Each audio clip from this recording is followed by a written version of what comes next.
So the McRib's been taking a while to make its comeback. I decided, let's make one at home. You're gonna get yourself some baby back ribs. I bought these at the grocery store. We're gonna be preparing these on the smoker. You can also make these in the oven if you want, but I got a smoker, why not add that extra smoke flavor? First thing we do with the baby back ribs is we get some paper towels and we're gonna pat it dry, take any of that excess moisture off.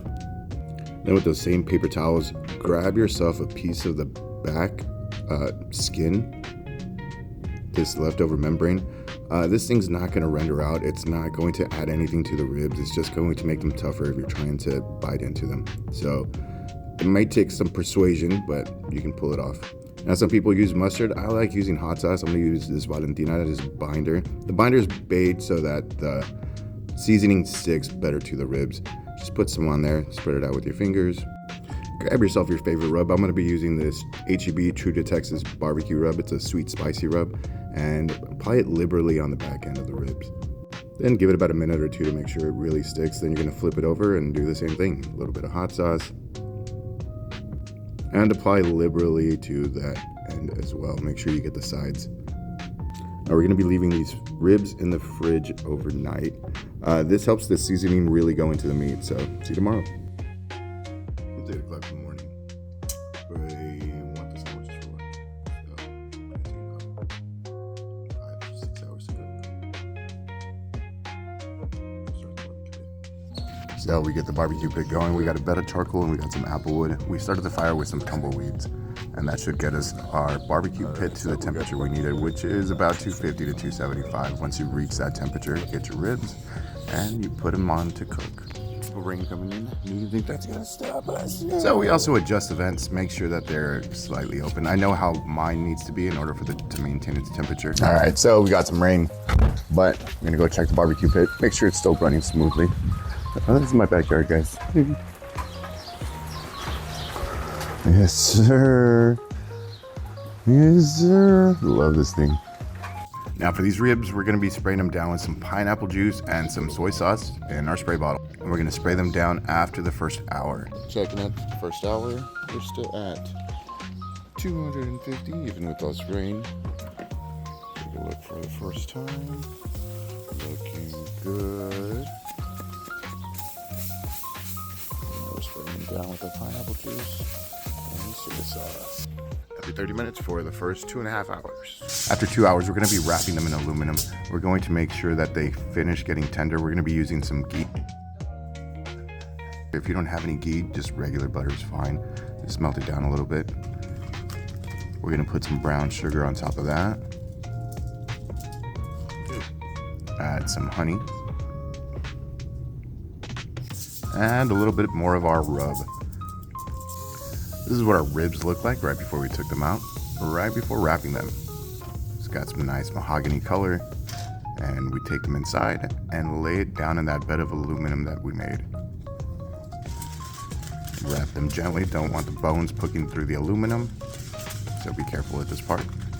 And before we finish closing it, we're gonna get some of that pineapple juice and soy sauce that we had in our spray bottle, and we're gonna pour a little bit in there. It's going to help with steaming and flavor and all that good stuff. So finish gently wrapping those in the aluminum, and we're going to put them back in the barbecue pit, meat side down. It's been about an hour and a half. Meat side down for another hour and a half to 2 hours. You're gonna know when they're done after the first hour, hour and a half, when you can see the bones poking out like that. You see how they're coming out from the skin? You know they're done. So we're gonna get some barbecue sauce. I'm gonna be using this Carolina barbecue sauce from H-E-B. And then again, I'm gonna be using that pineapple soy sauce just to kind of thin it out a little bit so it pours a little nicer on top of the ribs. So at this point, we're looking to see if the ribs are, yeah, they're tender. I think we're gonna be fine. We're gonna be putting on the sauce on the ribs and leaving them in the barbecue pit for another 10 to 15 minutes, just so that the sauce really tacks onto the ribs and cooks on there. Just pour it nice and slow right on top. Now, while the ribs are doing their thing in the barbecue pit, you grab yourself your French bread. I got this one from a local grocery store, H-E-B. We could use a serrated knife, and we're gonna be slicing the bread in half. Now, you remember that aluminum that we made with the butter and all that other flavor? We're gonna use that to spread onto the French bread, and then we're gonna stick that in the oven for a few minutes so it can get nice and toasty. Get our Now for our McRib that we have at home, we're going to be using some pickles. We're going to be slicing up some onions as well. We're going to be using that as our toppings for our sandwich. We're going to take our bread out of the oven. Careful, it's hot. And our ribs out of the barbecue pit. You're going to turn them over gently, and yeah, you're going to take the rib bones out one at a time. Careful, it's kind of hot. After you've successfully taken all the bones out, double check, make sure there's no little bones in there. You get your bread, and you put the ribs on there. Or no ribs. Boneless ribs. There we go. Yeah. Then spread some barbecue sauce on top of that. Organize your pickle slices. And crown your sandwich. My wife doesn't really like onions, so I chose not to put onions on the whole sandwich. I'll probably just put some on mine. And this is what our cross section looked like.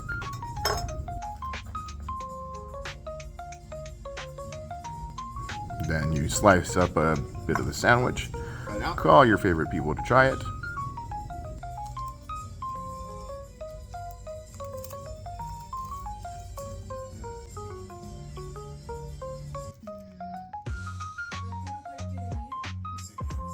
That's so good. Yeah. Then call your other favorite person to try it. And if you like onions, put onions on your part of the sandwich. All right, we'll see you tomorrow. That's so good.